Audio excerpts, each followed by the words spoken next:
Waktu saya di Ombudsman ya, 5 tahun saya bertanggung jawab untuk masalah sumber daya alam, termasuk pertambangan, perkebunan dan sebagainya itu bagian dari yang saya tanggung jawab. Belakangan saya merasa berdosa karena yang turut berkontribusi merusak lingkungan dan membawa korban adalah mereka yang sekarang ini sedang berkuasa. Tidak cepatnya ditetapkan sebagai bencana nasional karena ada unsur konflik kepentingan di dalam bisnis eksploitasi sumber daya alam di sana terkait dengan para penguasa negeri ini. Mari kita ajak Presiden Prabowo Subianto ini untuk merasakan kalau dirinya terkena bencana seperti itu, tinggal di lumpur, di rumah tidak punya, bagaimana perasaannya?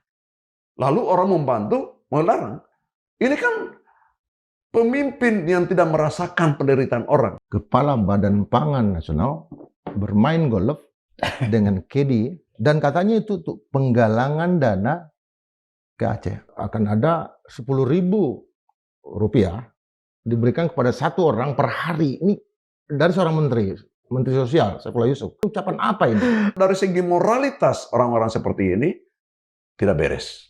Semua pejabat sekarang ini mungkin saja memanfaatkan proyek-proyek rehabilitasi atau recovery dari bencana. Leadersnya itu banyak yang bohong, hanya sebagai penikmat. Pak Prabowo Subianto kan minta para kepala daerah di Papua untuk buka kelapa sawit. Itu artinya apa? Satu, beri karpet merah pada para pengusaha kelapa sawit. Kedua, rubah hutan itu. Kalau Sumatera itu menjadi satu negara sendiri, tidak tergantung pada Indonesia, bisa minta bantuan ke Malaysia, ke Brunei, ke Singapura, atau ke Arab Saudi dan sebagainya, bebas dia. Ini tafsir subjektif ya. Kami kembali pada fitrah Sumatera sebagai daerah yang bisa mengelola dirinya sendiri. Dan ini sudah menjadi bahan diskusi di balik layar juga sebetulnya di berbagai tempat Indonesia.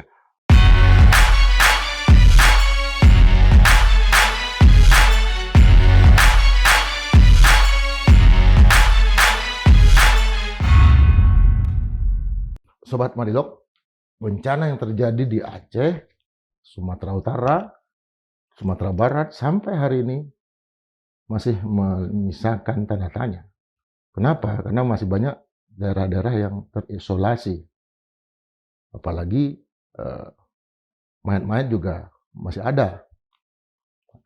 Baik itu yang belum tergali, karena begitu banyaknya kayu, ataupun yang hilang, atau yang terperangkap di kendaraan-kendaraan seperti mobil yang mengangkut korban gitu. Nah, di tengah itu semua, pemerintah sama sekali belum menetapkan status sebagai bencana nasional. Lalu melarang asing untuk memberikan bantuan. Akibatnya apa? Pemerintahan Kota Medan mengembalikan sekitar 30 ton ya, bahan yang sudah mereka terima. Ada 500 ton bantuan dari Malaysia yang tidak bisa masuk Aceh karena status bencana ini adalah bencana provinsi. Juga banyak pemandangan yang lain. Tentu kita melihat di sini sudah mulai ada merah putih yang dikibarkan sebagai tanggapan ketika bendera putih lebih banyak dibawa oleh penduduk. Artinya warga sudah menyerah, menganggap pemerintah sudah menyerah. Atau pemerintah ketika masuk dengan bantuan itu membawa merah putih. Untuk membaca fenomena sosiologis yang terkait dengan bencana ini, untuk membaca gelombang kepentingan elit, kemudian kepedihan warga di balik bencana ini, kita hadirkan seorang sosiolog lulusan dari Universitas Indonesia, Dr. Laude Ida, yang juga pernah menjadi senator DPD RI, yang pernah di Ombudsman, tapi lebih banyak di jalanan dengan banyak sekali mendirikan lembaga-lembaga civil society. Kembali, Bang. Wah. Saya ada Bang ya. Ya. Pertanyaan pertama saya, sejak sebagai warga Sulawesi Tenggara ya, apa pernah mengalami bencana yang sedasar ini? Saya warga Jakarta, asal daerah Sulawesi Tenggara. Warga Jakarta sekarang? Di Sulawesi Tenggara pernah terjadi bencana beberapa tahun yang lalu. Banjir juga agak besar di daerah tambang di Konawe Utara waktu itu. Jadi saya hanya menggalang beberapa donasi untuk memberikan bantuan pada mereka ya. Itu sejauh itu aja sebetulnya. Di Kota Kendari sering terjadi banjir, tetapi tidak membawa korban seperti yang terjadi di Sumatera kali ini. Lalu ketika melihat bencana ini, saya melihat apa yang Abang rasakan? Apakah sebetulnya saya terus terang saya terbawa suasana emosional. Saya harus jujur katakan itu karena tidak seperti biasanya bencana ini.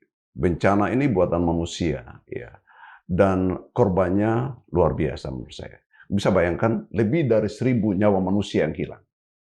yang meninggal? Iya, hilang. Ya, jadi hilang itu yang ada yang meninggal, ada yang tidak kelihatan. 1.000 yang sudah meninggal, yang 500-an yang hilang, masih hilang. Jadi itu artinya dampaknya terhadap nyawa manusia sudah luar biasa. Pantas kalau Pak Mualim, Gubernur Aceh itu menyatakan ini tsunami kedua. Itu yang menjadikan saya merasakan suasana kebatinan yang mendalam. Andainya saya bisa berbuat sesuatu untuk mereka, saya akan lakukan. Tapi kan kita ini hanya bisa mengamati dan membicarakan sesuatu untuk kebaikan. Yang kedua saya lihat tuh lingkungannya hancur. Baru kali ini terjadi di Indonesia yang begitu dahsyat. Di Wasior dulu pernah terjadi tahun 2000-an sekian ya. Waktu saya masih pimpinan DPD waktu itu. Wasior ya? Wasior. Merauke ya? Tidak terlalu parah seperti yang terjadi di 3 provinsi di Sumatera. Di Sumatera ini tentu kita lihat luar biasa banjirnya itu menyapu sampai hilang desa di Aceh. Menghancurkan lingkungan pemukiman dan meninggalkan puing-puing kayu-kayu berantakan begitu banyak. Itu dari hutan. Dia begitu cepat menghantam perumahan, manusia membawa korban dan sebagainya. Itu buat saya terbawa betul. Yang saya terbawa suasana emosional karena waktu saya di Ombudsman ya, 5 tahun saya bertanggung jawab untuk masalah sumber daya alam, termasuk pertambangan, perkebunan dan sebagainya, itu bagian dari yang saya tanggung jawab. Saya teringat pada saat itu, pada saat awal terjadinya banjir dan korbannya sampai sekarang. Di Aceh Tamiang misalnya, saya pernah menyelesaikan satu masalah perkebunan kelapa sawit. Di situ, belakangan saya merasa berdosa. Karena pada saat itu, saya menyelesaikan itu artinya menyatakan bahwa pengusaha memiliki hak. Dan kemudian ada pengakuan pada akhirnya dari pemerintah daerah, kemudian kita selesaikan di Jakarta, dan pada saat itu bupatinya sendiri, itu pada saat pertemuan kedua sudah melaporkan pada kami bahwa CSR-nya sudah diterima 2,5 miliar. Tapi bukan itu yang saya mau katakan, bahwa kerusakan hutan, kerusakan lingkungan, akibat eksploitasi sumber daya alam yang tidak berwawasan lingkungan, itu terjadi secara fatal. Artinya kebijakan negara yang terus membiarkan tanpa mengontrol, memberikan tanpa melakukan pengawasan. Kenapa Abang menyesal? Kenapa ada sesuatu proses yang nggak dilewatin? Gini, pertama, kalau kita mengeluarkan kebijakan konsesi untuk perkebunan kelapa sawit, berarti kan menurunkan fungsi hutan. Artinya tidak lagi hutan yang ada di sana, tapi perkebunan yang monokultur ini kan, monocropping ya. Itu berbeda fungsinya kalau hutan. Kalau perkebunan kelapa sawit, Nah, itu kan berbeda fungsinya. Itu Ya. orang ekologis lah, orang kehutanan, orang lingkungan yang bicara. Ya. Tapi menurut saya gini, saya hanya melihat bahwa ketika memberikan kebijakan, mengeluarkan kebijakan untuk memberikan konsesi itu, maka harus dihitung dampaknya, jangka pendek dan jangka panjang.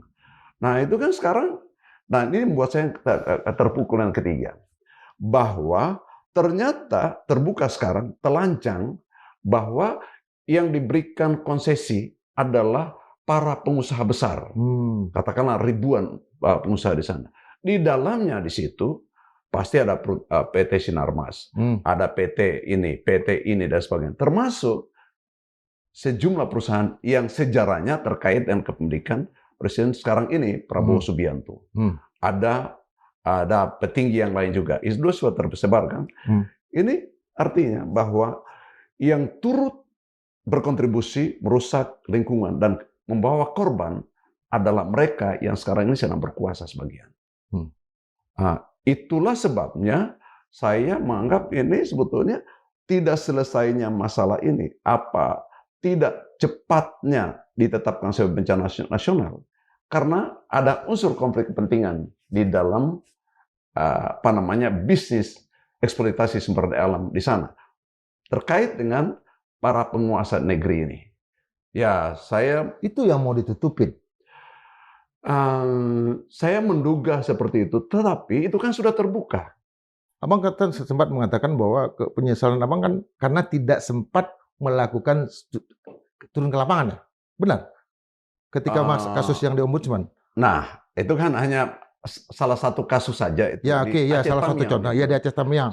Artinya sekarang kan orang kalau datang pasti akan melihat ini sawit siapa, kebun siapa, begitu? Saya masih ingat namanya itu, pemilik kebun itu ya. Tapi soal etis saya tidak mau sebutkan di sini. Tapi saya hanya berpikir ulang. Saya mungkin merasa sedikit berdosa ya. Saya pikir mungkin karena ada konsesi ini yang waktu itu bermasalah kemudian kita selesaikan sehingga menjadi salah satu penyebab hancurnya atau banjir bandang yang terjadi di Aceh Tamiang itu, yang bawa korban banyak itu juga kan.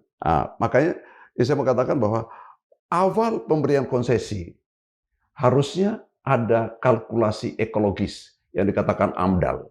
Tapi harus tahu ya kita harus jujur ya, yang dikatakan AMDAL untuk perusahaan-perusahaan apapun di Indonesia itu sebetulnya formalitas saja. Hanya butuh stempel aja untuk menyatakan bahwa ini legal atau tidak bermasalah secara lingkungan. Nah, yang kedua itu awalnya. Yang kedua pengawasannya. Harusnya kan pengawasan itu adalah kewenangan pemerintah untuk hadir di sana. Nah, saya menduga tidak ada pengawasan untuk setelah pemberian konsesi itu tidak ada lagi. Apalagi sebagian kan dikelola dengan manajemen keterlanjuran dulu. Manajemen keterlanjuran? Gimana? Manajemen keterlanjuran begini. Yang sudah kawasan hutan yang sudah digarap orang, ada PP nomor sekian pada waktu Pak Jokowi dan berakhir tahun 2023 kalau saya nggak salah. 2020 atau 2023. Itu ya dikasih perlakuan khusus, artinya dilegalkan saja. Sekarang kan diambil oleh PKH. Ya, jadi manajemen keterlanjuran itu mengesahkan kawasan yang dieksploitasi atau digarap dalam bentuk perkebunan sejenisnya tanpa izin dari Kementerian Kehutanan atau tanpa mengeluarkan terlebih dahulu, tanpa alih fungsi dulu, tanpa menurunkan fungsi kawasan itu dulu. Gitu kira-kira. Dan jumlahnya 4 juta ya kalau nggak salah Presiden Prabowo mengatakan udah dikembalikan, kata itu maksudnya. Ya 4 juta hektar. Bukan itu sekarang ini kan masih ada berarti kan yang sebelumnya ada manajemen keterlanjuran namanya. Tapi itu intinya adalah pengawasan terhadap proses eksploitasi sumber daya alam. Itu yang terjadi. Dan pengawasan itu tidak hadir karena pertama orang ya kan para pejabat itu gampang diservis. Setelah diservis selesai kan. Jadi yang pengawasan ada, kalau di kehutanan ada Polsus dan sebagainya, tidak berfungsi Khusus apa. kehutanan nggak ada ya? Gakum dulu kan, penegakan hukum juga, ya eh, tidak berperan apa-apa. Apalagi ini yang paling penting. Pemilik bisnis itu adalah pejabat atau oknum pejabat yang sedang berkuasa, bahkan sampai hari ini kan. Atau mereka-mereka yang memiliki relasi kuat dengan pengambil kebijakan di tingkat nasional. Mereka juga regulator ya? Regulator, karena emang Indonesia, penyakit utama di Indonesia ini adalah konflik kepentingan dari pejabat yang berkuasa. Itu tidak bisa dipungkiri. Ini sudah jadi rahasia umum.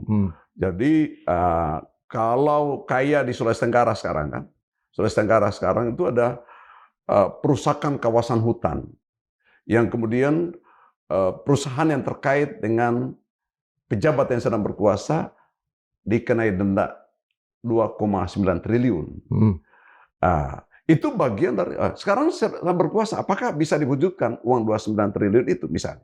Apalagi kalau di Aceh, di Sumatera Utara, Sumatera Barat, ya megang posisinya kan orang-orang yang kuat dalam tanda kutip di tingkat nasional, termasuk mereka yang sedang berkuasa. Itulah konflik kepentingan.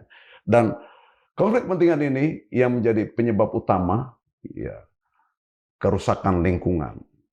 Konflik kepentingan pejabat karena mereka memberikan konsesi, memberikan izin, kemudian tidak melakukan pengawasan, dan terkait juga dengan yang biasanya disebutnya kickback atau feedback dalam bentuk materi ke mereka. Dalam kacamata Bang, apakah benar pertanyaannya negara hadir nih selama bencana ini atau bagaimana? Seolah-olah negara hadir, tidak ada negara sebetulnya di kawasan perusahaan itu. Dalam situasi bencana? Sekarang ini bencana ya ada hadir, tetapi dia setengah hati. Inilah yang saya katakan dengan pejabat atau rezim tanpa rasa kemanusiaan mendalam. Ya sekarang ini terjadi. Karena kalau mau dianggap punya rasa kemanusiaan, harusnya kan langsung semua pejabat itu turun di sana atau mengerahkan aparatnya atau mengerahkan semua bentuk donasi apapun dari dalam negeri untuk mari kita sama-sama memberikan bantuan kemanusiaan di sana. Baru itu negara dikatakan hadir. Sekarang justru seorang wartawati misalnya yang menyiarkan secara langsung dari spot ya, dari tempat kejadian yang dia pantau terus, dan ada kondisi yang sangat memprihatinkan, warga di situ yang terkena dampak ya, ternyata dia tidak makan. Itu laporannya seperti itu kan. Justru yang Adinda katakan tadi di take down berita itu, tapi sudah beredar kan. Saya sedih melihat itu. Terus terang ketika wartawati itu menangis, saya itu sedih. Ini kan menunjukkan bahwa pada tingkat tertentu kehadiran negara dipertanyakan, setidaknya seperti itu. Atau tidak hadir di sana. Kalau hadir kan sebetulnya tidak boleh luput setiap spot, setiap lokasi terjadinya bencana banjir atau yang masih ada korban banjir di sana. Dan ini udah hari ke-20 ya, lebih. Hari ke-20, iya udah lewat. Pokoknya sekitar lah ya. Dan ini kan tidak ada, masih sekarang kalau kita lihat potretnya kan masih belum ada yang perubahan yang sangat berarti. Saya menduga ini mungkin akan terjadi, akan berlangsung sampai pemulihannya sampai ya 2-3 tahun baru bisa terjadi. Berarti terjadi krisis leadership di sini. Gimana ya, Indonesia itu leadersnya itu banyak yang bohong, banyak hanya sebagai penikmat. Nah, lihat. Banyak yang manfaatkan, penikmat atau memanfaatkan. Dia saja, tapi jabatkan yang datang di sana justru pikul karung. Itu mentalitas apa? Itu kan mentalitas kuli berarti kan. Di balik itu, aksinya itu, sebenarnya dia sebetulnya dia sedang cari apa namanya popularitas, Eh, apa namanya itu cari perhatian lah. Padahal itu sebetulnya menunjukkan bahwa dia memanfaatkan kesempatan orang yang korban di situ untuk menjadikan diri dan barangkali partai politiknya, wah itu dipandang orang. Padahal sebetulnya itu mentalitas kuli. Ada juga ucapan yang Hah? bagi saya sendiri sangat menyinggung ya perasaan kita sebagai warga negara, sebagai orang Minangkabau ya, bahwa akan ada 10.000 rupiah diberikan kepada satu orang per hari. Ini dari seorang Menteri Sosial, Saifullah Yusuf. Abang melihatnya ucapan seperti ini, ucapan apa ini? Nanti kita ingatkan ini teman kita ini Gus Ipul ini. Sebetulnya itu bagian dari pelecehan terhadap warga sendiri. Kalau orang makan bisa enggak 10.000 sekali makan sekarang? Enggak ada itu. Sekali makan saja, apalagi kalau satu hari. 10.000, mana? Mana ada orang bisa makan 10.000 sehari. Itu artinya penghinaan. Mungkin itu dianggapnya selevel burung atau binatang piaraan yang makan seperti itu. Kucing aja agak mahal. Tadi saya beli makan kucing mahal di Jakarta ya. Iya. Apalagi burung mungkin ya. Makanya itu ya 10.000 apa coba. Mungkin disamakan dengan makan gratis itu kan. Makan gratis berapa ongkosnya? Kan 10.000 atau 5.000 atau 10.000? 12.000 saya juga. Ya sekitar 10.000. Itu sekali makan. Sekali makan ya. Bergizi nggak ya macam itu? Itu baru sekali makan. Kalau dijanjikan 10.000 menjadi korban, aduh, ini menjadi sangat keterlaluan. Tidak punya rasa sosial. Tapi saya itu sayangkan Gus Ipul menyatakan itu. Santri-santri kita banyak yang sebetulnya adiin ya, warga NU itu ya hidupnya tidak kaya-kaya banget itu. Jadi dari pondok pesantren saja barangkali ya tidak ada yang makan 10.000. 10.000 berarti kan 10 hari 100.000, 300.000 satu bulan. Mana ada orang bisa makan 300 satu bulan sekarang? Lalu nih saya konfirmasi lagi nih, ada soal bantuan asing ditolak, tenaga kerja asing diterima, investasi asing diterima. Ini bagaimana, Bang? Ini gini, ini pertama saya mau katakan itu arogan pemerintah ini kan. Tidak punya rasa kemanusiaan, rasa kemanusiaan mendalam. Itu, jadi arogan rasa kemanusiaan. Kan bantuan asing itu adalah bantuan kemanusiaan. Boleh menolak karena barangkali kita negara besar yang kaya raya. Yang kaya siapa sih sebetulnya?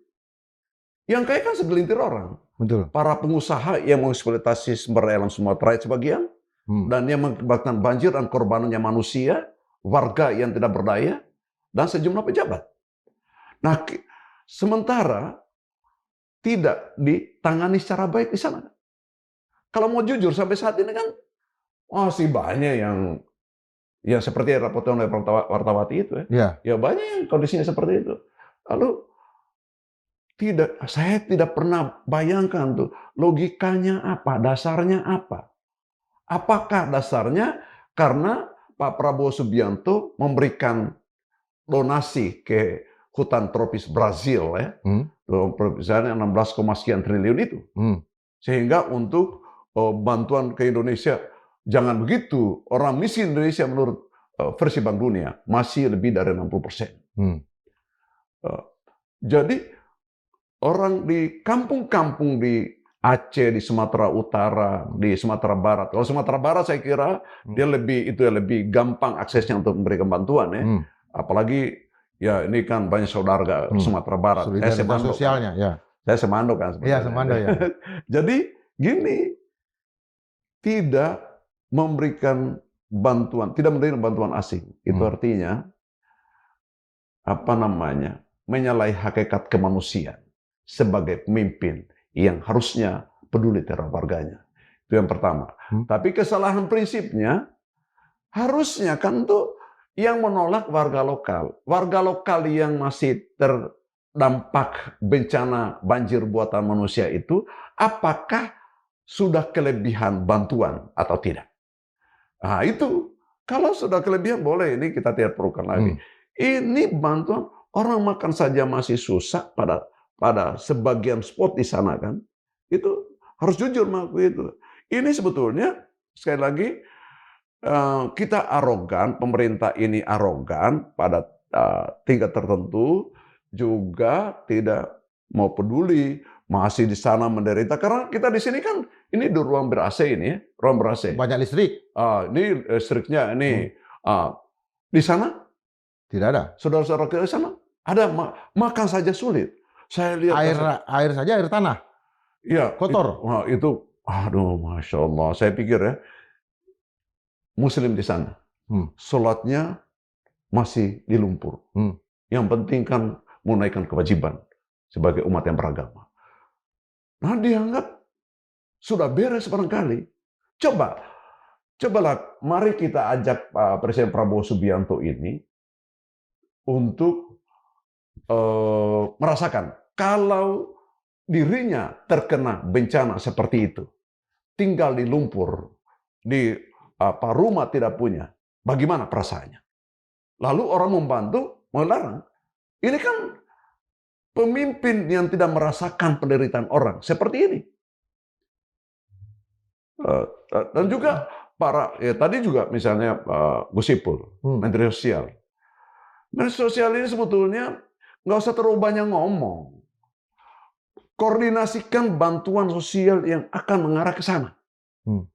Jangan larang, jangan minta harus teken dulu surat izin dari Kementerian Sosial, dari pemerintah ketika kumpulkan donasi. Mau tunggu surat izin itu dulu? Ya sudah terlalu lama. Yang bekerja sebagai relawan kemanusiaan itu adalah orang-orang yang memiliki hati nurani kemanusiaan yang tinggi, perasaan sosial yang mendalam, dan memang harus kredibel orangnya. Ya. Yang lagi kita lihat juga adalah satu video Kepala Badan Pangan Nasional bermain golf dengan caddy. Ya, caddy kan satu pekerjaan profesional, dan apa kita tahu ya. Dan katanya itu untuk penggalangan dana ke Aceh. Apa yang Abang lihat dari video itu? Enggak, itu jebakan elitis sebetulnya, jebakan upper class culture gitu ya, budaya papan atas.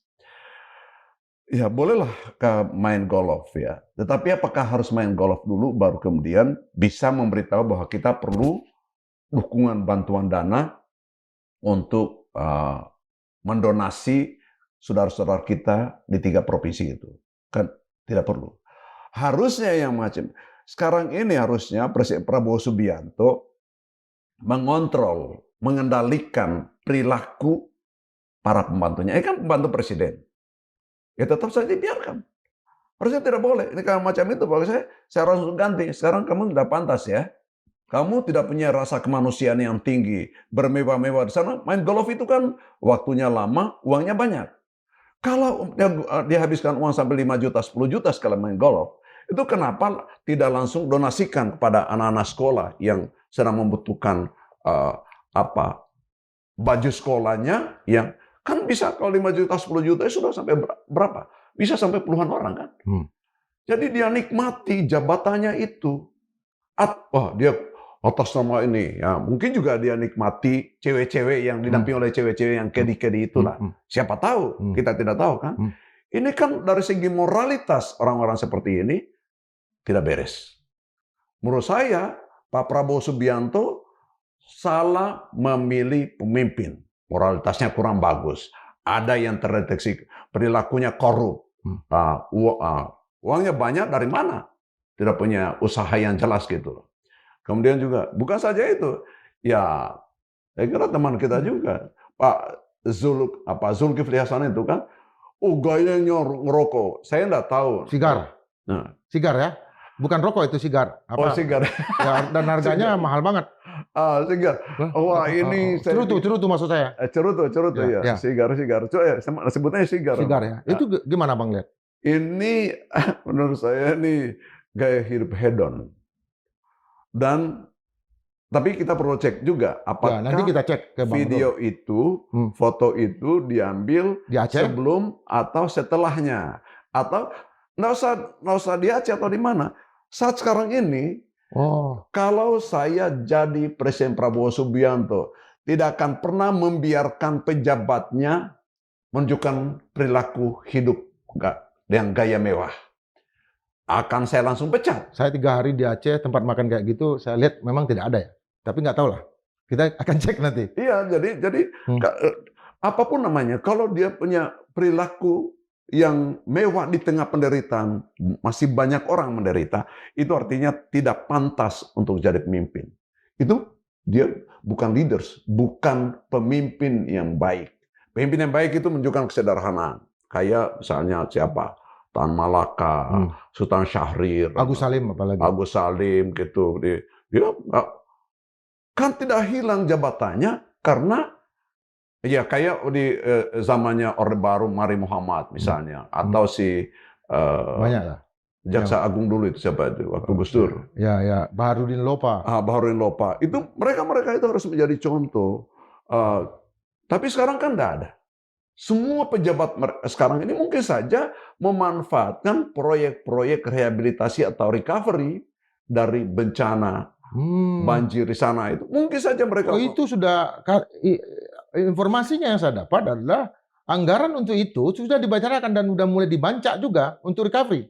Nah, itu kan harusnya ini ada semacam satgas khusus untuk penanganan ini. Dulu Pak Kuntoro ya. Itu lebih bagus dulu. Ya. Di Aceh itu lebih bagus kan? Termasuk Pak Sudirman Said itu kan? Ya, banyak kita. LSM juga banyak kan ya. Di sana. Jadi kasih contoh seperti di Aceh, tapi dibagi 3 sub satgas itu kan. Aceh, Sumatera Utara, Sumatera Barat. Kalau saya melihat kesan saya belum pernah kelapa. Sumatera Barat tidak minimal akses untuk memberikan bantuan, termasuk Deddy Mulyadi kan di sana. Ya. Saya suka itu gayanya Deddy Mulyadi, meskipun semula saya kritik juga, tapi belakangan ya ini yang memberikan contoh, memukul batin para pejabat di negeri ini sebetulnya. Saya saja donasikan harta saya. Ini orang Sumando nih yang bicara Bang Demul. Orang Sumando Ranah Minang ini yang bicara, jadi dia puji ini. Kalau saya orang Sumando di Sumatera. Jadi emang begitu kan? Ya. Begitu. Dia borong semua kan? Dan dia borong satu itu, kasih. Apa artinya? Dia punya rasa kepedulian tinggi secara kemanusiaan pada orang-orang terkenal. Nah sekarang kan... Dan dia menjanjikan rumah. Janjikan rumah kan? Bukan. Dengan dana pribadi ya? Dana pribadi ya. Saya kira ini contoh-contoh pejabat menurut saya perlu dicontoh ya. Perlu dijadikan acuan ya. Nah sekarang kembali pada siapa yang harus bertanggung jawab. Ya. Yang bertanggung jawab, pemerintah harus bertanggung jawab. Kalau pemerintah daerah nggak mungkin sekarang. Sudah banyak memberikan testimoni dari lapangan. Kalau kondisi kerusakan lingkungan, infrastruktur, rumah warga, dan sebagainya di beberapa tempat di Aceh misalnya, termasuk Sumatera Utara, yang saya pantau lewat pemberitaan media sosial, itu nggak mungkin ditangani oleh pemerintah daerah sendiri. Itu yang saya mau tanya. Makna bendera putih yang dikibarkan oleh warga, lalu dibalas dengan bendera merah putih bersama dengan bantuan. Apa yang Bang lihat? Sebenarnya mereka ini sudah angkat tangan. Kondisinya merah putihnya sebagai simbol. Tapi ini tanda. Bendera putih itu tanda. Kayak orang yang meninggal kan, duka. Menyerah. Ini duka pasrah pada Allah sebetulnya. Itu kafan ini. Jangan kibarkan bendera merah putih. Oke, hadirlah sana bendera merah putih itu dengan langsung mengatasi persoalan di situ. Tapi kan merah putih artinya tidak diakui lagi kehadirannya di sana karena tidak menyelesaikan masalah secara cepat. Justru melarang datangnya bantuan. Lalu dan siapa harus berharap? Makanya saya pikir ada yang berteriak yang menarik nih ya.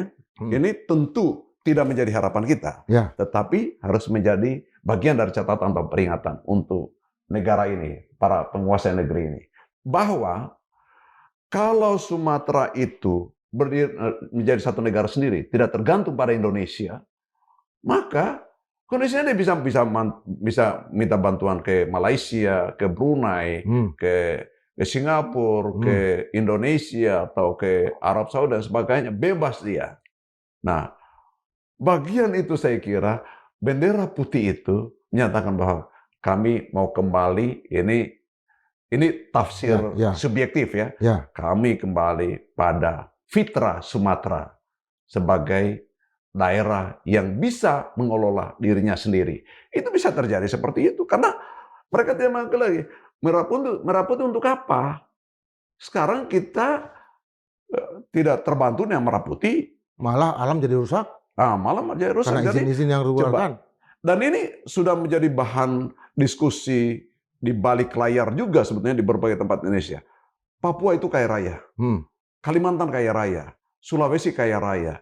Sumatera kaya raya. Jawa pun kaya raya. Jawa pun kaya raya. Tapi kalau sentralisasi kebijakan seperti sekarang ini, untuk memberikan bantuan pun, itu ternyata dikendalikan oleh pemerintahan yang sentralistik dan cenderung otoriter ini, maka ya kita lebih bagus barangkali kalau diri sendiri, diri masing-masing. Itu menjadi wacana di balik layar sekarang ini. Jadi orang tidak bangga dengan Indonesia kan sebetulnya. Bendera putih itu artinya saya tidak bangga dengan bendera merah putih. Saya mau kembali pada fitrah saya. Gitu.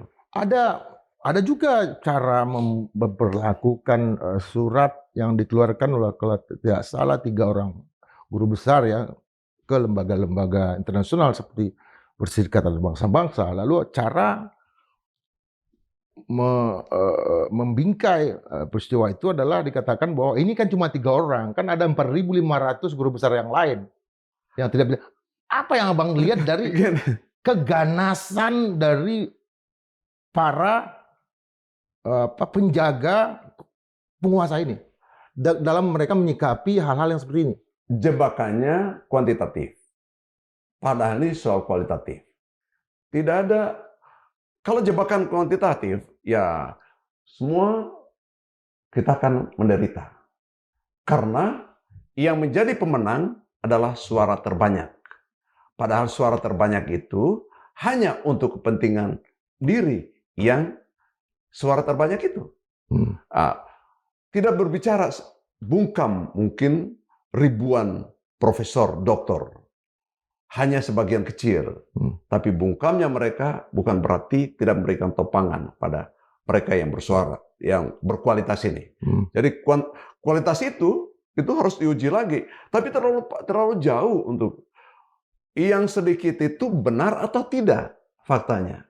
Yang bersuara itu benar atau tidak. Misalnya seorang dokter ITB, guru dosen di IPB kalau saya tahu. Arya Darmawan.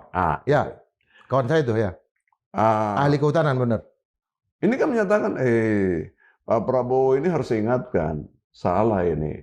Jangan sampai dia menyamakan kelapa sawit hanya karena daunnya hijau, dia boleh mengganti hutan. Waduh, ini kan mungkin yang bersuara baru dia. Atau sebagian. Dan dia jarang bersuara setahu saya. Dia jarang bersuara. Ini ilmuwan yang benar-benar ilmuwan. Jarang dia mengungkapkan sesuatu pendapat yang agak bersinggungan dengan politik. Abang lihat itu sebagai tanda apa? Ini peringatan serius menurut saya. Pak Prabowo Subianto kan minta para kepala daerah di Papua, nih videonya beredar sekarang itu, untuk buka kelapa sawit. Itu artinya apa? 1, beri karpet merah pada para pengusaha kelapa sawit. Kedua, rubah hutan itu. Jadikan dari ini fungsinya sebagai hutan ya. Jadi fungsinya sebagai tanaman, perkebunan, bisnis sekarang ini. Nah ini kan kelak barangkali Papua itu kan kalau kelapa sawit memang di dataran ya, di dataran rendah. Tapi kalau hujan dari atas, banjir dari gunung-gunung itu ke sana menyapu, habis. Habis pantainya, Warga dan lokal. warga kan tinggal di pantai, di dataran rendah, ya. Warga lokal pun Papua pun akan, saya kira, terancam seperti terjadi di Aceh, Sumatera Utara, dan Sumatera Barat. Itu berbahaya. Jadi peringatan ini jangan dianggap hanya satu orang gitu. Dia masih perdebatkan. Tidak usah perdebatkan soal ini hutan dan fungsi hutan dan ada yang nyatakan juga tadi hutan dan kelor. Daun kelor. Daun kelor itu. Itu daun kelor itu memang fungsinya juga kayak fungsi itu ya. Itu tidak sama fungsinya dengan hutan dan dia tidak tumbuh di hutan sebetulnya itu makanan sayur kami itu di kampung saya itu Munak dan Buton Sulawesi Tenggara itu tanahnya tanah karang ya. Iya, jadi gitu. Jadi ini tidak sama fungsinya dengan tanaman di hutan. Iya. Jadi ini menertawakan kadangkala ini Pak Presiden kita ini. Saya kasihan sebetulnya ini kan. Penasihatnya itu siapa Presiden ini sekarang? Atau tidak mau dinasihati oleh orang-orang yang punya kompeten. Jangan sampai jebakan seperti itu. Ini jebakan kelompok kepentingan. Kelapa sawit yang mau ditonjolkan sekarang. Karena barangkali beliau ini pernah jaya atau menjadi jaya karena salah satu bisnisnya kelapa sawit. Padahal kelapa sawit itu di Sumatera sana sudah menjadikan warga yang tidak berdaya sebagai korbannya. Mereka tidak diuntungkan juga oleh kelapa sawit. Dan banyak yang kerja di kelapa sawit itu hidupnya tidak baik-baik banget. Tetap saja menderita gitu. Yang diuntungkan sekali lagi siapa? Adalah pengusaha kelapa sawit. Adalah pejabat yang terkait dengan itu. Baik di daerah maupun di Jakarta. Nah ini sekali lagi ingatkan Presiden. Jangan mendengarkan dari orang-orang, jangan hanya mendengarkan dari orang-orang di sekitarnya yang cari muka. Ini kan orang cari muka ini. Oke, benar, ini diangkat-angkat barangkali Presiden itu. Dipuji-puji, sudah benar ini, sudah benar ini. Akhirnya apa? Jebakan Presiden kita ini adalah dari orang-orang sekitarnya sendiri dan dari dirinya sendiri. Negara ini mau dibawa kemana sebentar nih? Warganya dibiarkan jadi korban karena gagasan atau kebijakan pemerintah yang tidak berpihak pada lingkungan, yang tidak berpihak pada kepentingan rakyat, dan kemudian menjadikan rakyat yang korban dari kebijakannya itu terus saja ya menderita sampai sekarang. Contohnya di beberapa tempat di daerah bencana banjir buatan manusia di 3 provinsi Sumatera itu. Oke, kita masuki babak akhir nih, Pak. Apa yang harus dilakukan terutama oleh Presiden? Mengingat yang tadi kita mencuplik saja ya, sebetulnya banyak hal yang kita harus bicarakan tetapi itu kan memunculkan kemarahan juga. Semakin kita analisa, semakin kita tahu betapa para pejabat terkait itu sama sekali tidak menginjak bumi. Mereka hidup di awang-awang. Apa yang harus dilakukan oleh Presiden Prabowo ini? Nah, Pak Presiden ini, saya kembali tanya, apakah Pak Presiden mendengarkan suara-suara kritis atau tidak? Justru beliau ini sekarang sibuk dengan dirinya sendiri, dan orang-orang di sekitarnya barangkali yang hanya memuji-pujinya, dan mengkritik orang-orang yang bersuara keras, yang bersuara lantang di luar mengkritiknya. Nah itu. Jadi pertanyaan tadi, kalaupun kita sampaikan di sini, apakah bisa menjadi masukan yang berharga bagi dia? Kalau saya jadi Pak Prabowo, tidak mungkin saya jadi Pak Prabowo ya. Tapi kalau saya jadi presiden, nah sekarang ini saya fokus pada orang yang tidak berdaya, kelompok warga yang tidak berdaya. Pak Presiden ini kan usianya sudah outgoing ya, sudah 5 tahun lagi sudah 80 tahun ya. Sudah mau pikir apa lagi? Beliau dari keluarga yang mapan. Sudah tercapai tujuannya jadi presiden. Sudah sekarang fokus pada korban bencana satu yang kita bicarakan sekarang. Korban bencana di sana, mari rame-rame galang kekuatan dalam dan luar negeri untuk menyelesaikannya. Oke lah, tidak usah tetapkan sebagai bencana nasional barangkali oke. Tetapi penggalangan dana untuk recovery, termasuk hal-hal yang paling mendasar sekarang ini, pendidikan anak-anak, kesehatan warga, papan perumahan yang berantakan itu. Penggalangan dana ya. Ya Sekarang penggalangan. kan pribadi-pribadi ini. Seolah-olah kan pejabat-pejabat kan muncul dengan dirinya sendiri-sendiri. Iya, jadi Menteri Pertanian mengatakan bahwa sekian miliar, menteri ini bilang sekian miliar, partai ini bilang sekian. Artinya tidak ada skema penggalangan dana. ya skema nasional, penggalangan dana itu makanya tadi saya sudah Iya. katakan harus ada gugus tugas ini yang memastikan penggalangan dana itu larinya ke sini. Atau boleh juga relawan-relawan kalau menyampaikan itu kan kecil-kecil saja dibandingkan dana yang besar dari pemerintah atau dari yang dikumpulkan oleh melalui donasi Satgas itu kan. Yang itu tapi harus ada ini tindakan mendesak untuk ini penggalangan dana. Boleh tidak ditetapkan sebagai bencana nasional, tetapi bahwa gerakan untuk recovery, membantu. Tadi itu yang paling mendasar sekarang, pendidikan, kesehatan, papan, lingkungannya, infrastrukturnya. Saya kira 5 hal itu yang paling mendasar. Itu harus terukur. Sampai sekarang sudah hari ke-20-an hari saya kira, itu kan secara relatif belum ada perubahan yang berarti di sana kan. Kecuali mungkin sentuhan-sentuhan kecil. Satu yang itu ya, dari pengalaman. Yang kedua, saya kira saatnya, Pak Presiden ini kalau mau, ya pastikan dia jadi leader yang baik. Berkantor di sana ya? Di sana, siapa tugasnya? Makanya tadi kembali pada Satgas itu kan. Dulu kan ada Pak siapa? Yang kita katakan tadi. Kuntoro. Pak Kuntoro ya. Kayak modelnya seperti itu. Jadi ada. Atau Pak SBY waktu gempa waktu Gunung Merapi meletus ya? Wah, itu Pak SBY itu saya ikuti persis. Waktu itu kan selama 10 tahun kepemimpinan SBY, saya sebagai pimpinan DPD. Kalau tsunami kan kita udah tahu nih, yang Gunung Merapi nih, Gunung Merapi meletus gimana waktu itu? Pak SBY dia tetap, pokoknya Pak SBY itu tidak pernah tidak. Dia punya rasa yang tinggi.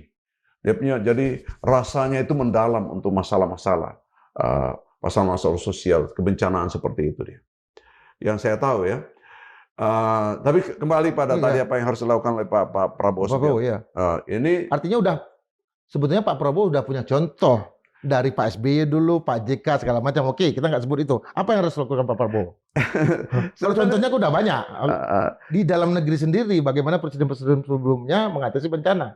Nah, sekarang apa yang harus? Kalau menurut saya sih ajak langsung Pak SBY, kan teman mereka yang dia kabri kan, ajak langsung Pak SBY untuk mengadvis khusus. Bagaimana pengalaman? Sama Pak JK juga ya? Pak JK juga? Pak JK, Pak SBY, Pak JK ajak khusus untuk mengadvis khusus penanganan bencana secara cepat. Dan mereka ini orang-orang yang kredibel, harus diakui ya. Makanya saya sering salah sebutnya. Mau sebut Pak Prabowo Subianto, saya sebut SBY. Karena beliau ini, saya baik sekali sama beliau ini. Kita baik sama mereka. Itu, ya, menurut saya itu cepat tanggap itu penting. Karena quick response bagian dari tanggung jawab pejabat penyelenggara pelayanan publik. Nah, sekarang quick response-nya itu harus terukur. Tadi itu yang dilaporkan oleh wartawan CNN itu kan, sebetulnya itu terukur. Ini tempat ini, belum itu. Langsung lari helikopter situ, langsung apa ini, langsung memberikan sentuhan. Di mana lagi nih? Jadi jangan ada resistensi, jangan marah kalau ada berita yang dianggap di sana pemerintah tidak hadir. Memang begitu keadaannya. Tidak ada manusia yang perfect ya. Nobody perfect, meskipun presiden. Tapi apa presiden itu bisa lebih banyak kelemahannya ketika para pembantunya memberikan informasi yang tidak becus.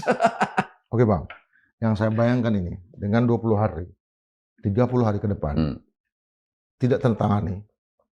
Realitas yang akan kita dapatkan 10 atau 20 tahun lagi adalah the lost generation atau generasi yang tingkat gizinya berkurang, IQ-nya kurang, hunger dan segala macam.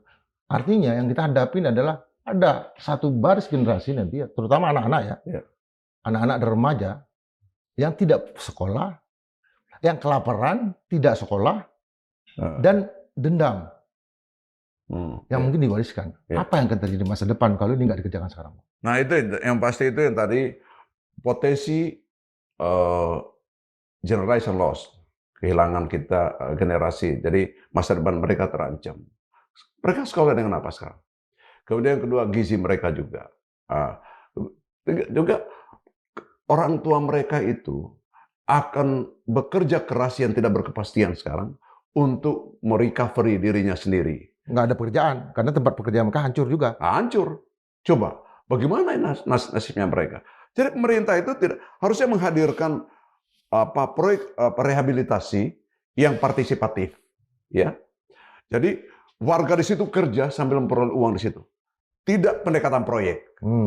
Tidak pendekatan Dan proyek. tidak juga jadikan mereka seolah mereka itu pengemis. Ah, Seperti yang saya follow Yusuf ya, mau nggak ngumpanin mereka seolah mereka ini adalah orang-orang kere. iya. Kan mental bukan mereka mengemis, ini mental down ini agak marah juga saya, Bang. Dan catat ya bahwa keluarga kita di sana, Aceh, Sumatera Barat, Sumatera Utara, kalau orang yang agamanya kuat, dia tidak ikhlas untuk terus-menerus menegakkan tangannya. Nah, itu dia. Nah, itu yang terpenting.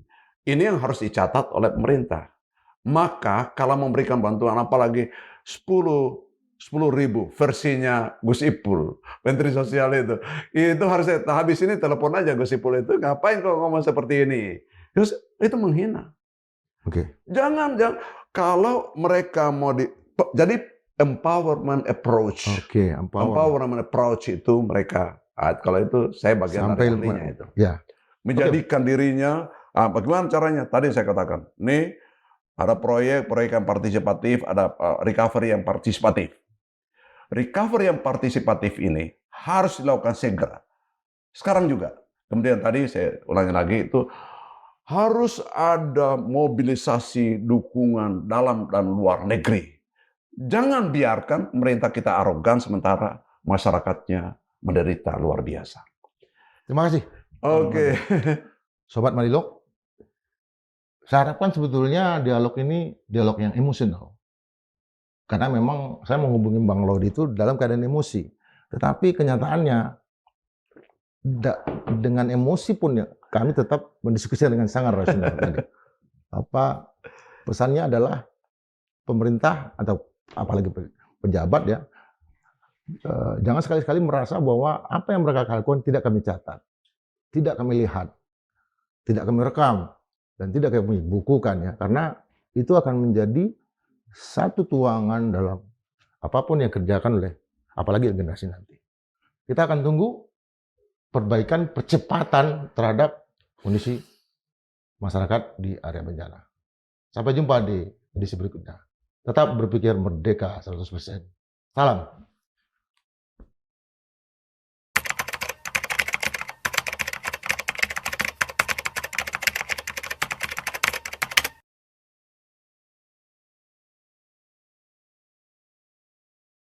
Thank